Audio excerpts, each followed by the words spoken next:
2028 में शिप्रा को प्रभावमान बनाने हेतु सरकार द्वारा सेवरखेड़ी सिलवारखेड़ी परियोजना बनाई गई है, जिसमें शिप्रा नदी पर डैम बनाकर शिप्रा के जल से सिंहस्थ में श्रद्धालुओं को स्नान कराया जाएगा।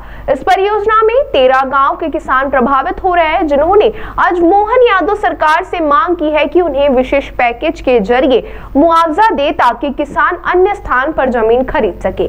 किसानों ने पत्रकार वार्ता के माध्यम से मांग करते हुए कहा कि हमने पूर्व में भी मुख्यमंत्री मोहन यादव, जल संसाधन मंत्री तुलसीराम सिलावट और क्षेत्रीय विधायक सहित संभागायुक्त कलेक्टर को विधिवत ज्ञापन देकर अनुरोध किया है कि जिस प्रकार से विक्रम उद्योगपुरी के किसानों को मुख्यमंत्री द्वारा विशेष पैकेज देकर मदद की गई हो, उसी प्रकार इस परियोजना के प्रभावित किसानों को भी विशेष पैकेज देकर मदद करें, ताकि वह पुनः जमीन खरीद सके। इस परियोजना में प्रभावित कई किसान पूर्ण रूप से भूमिहीन हो चुके हैं, जिनके पास अब कोई भूमि नहीं बची है।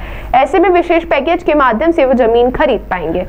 ने भी विश्वास दिलाया था कि हम आपके लिए विशेष पैकेज की व्यवस्था करेंगे, लेकिन आज तक किसी प्रकार की बात हुई नहीं। हम 7 महीने से हमारे किसानों ने काम चल रहा है, लेकिन माननीय कलेक्टर साहब, आशीष सिंह जी कमिश्नर साहब से भी हमारी बात हुई। उन्होंने भी कहा कि हम देख रहे हैं, कर रहे हैं, इसकी व्यवस्था कर रहे हैं, लेकिन अभी तक किसी प्रकार की व्यवस्था हुई नहीं।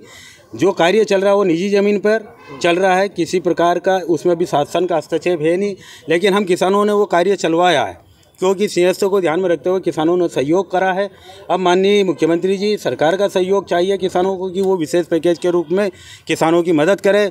हमारे बहुत छोटे छोटे किसान भाई है, बहुत ही छोटी छोटी ज़मीन है उनकी, इसलिए हम चाहते हैं कि वो वापस अपना कहीं ना कहीं अपनी व्यवस्था करें। इसके लिए कौन सी परियोजना है, ये क्या? ये सेवरखेड़ी सिलारखेड़ी जलाशय परियोजना है, जिससे डैम सेवरखेड़ी में बन रहा है।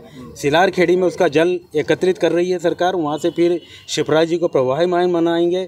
ऐसी योजना है, हम उस योजना का स्वागत करते हैं, वंदन करते हैं, अभिनंदन भी करते हैं। कितने किसान इसमें प्रभावित हो रहे हैं? कितनी जमीन प्रभावित हो रही है? इसमें करीब 300 किसान प्रभावित हो रहे हैं और 400-450 बीघा जमीन इसमें सरकार अधिग्रहण कर रही है।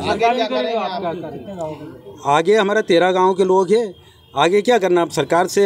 भाई हम कानूनी रूप से अपनी बात रखी है आप सभी लोगों के सामने, और कानूनी कार्रवाई से सरकार जमीन ले हमारी। आपको लगता है जो है सरकार आपको विशेष पैकेज देगी क्या? किसी अन्य जगह दिया विशेष? देखिए भाई साहब, विक्रम उद्योगपुरी में पैकेज दिया गया था, उसी की तर्ज पे, उसी के साथ जुड़ा हुआ गाँव है सिलारखेड़ी।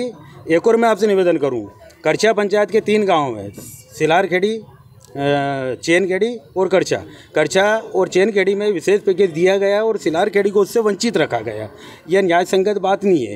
एक ही रकबा है वो। अगर आपकी बात नहीं मानी तो क्या करेंगे आप आगे? नहीं, अभी तो वर्तमान में तो हम 4 दिन बाद काम बंद कर देंगे किसान भाई हमारे, और उसके बाद जो भी कानूनी कार्रवाई वो सरकार करे, हम हमारे ऊपर जो भी उनको कार्रवाई करना वो करें, हम तैयार हैं। नाम बता दीजिए। दिलीप सिंह सिसोदिया, कल्याणपुरा, किसान प्रतिनिधि के रूप में हूँ। मेरे साथ और भी किसान सभी लोग यहाँ आते हैं।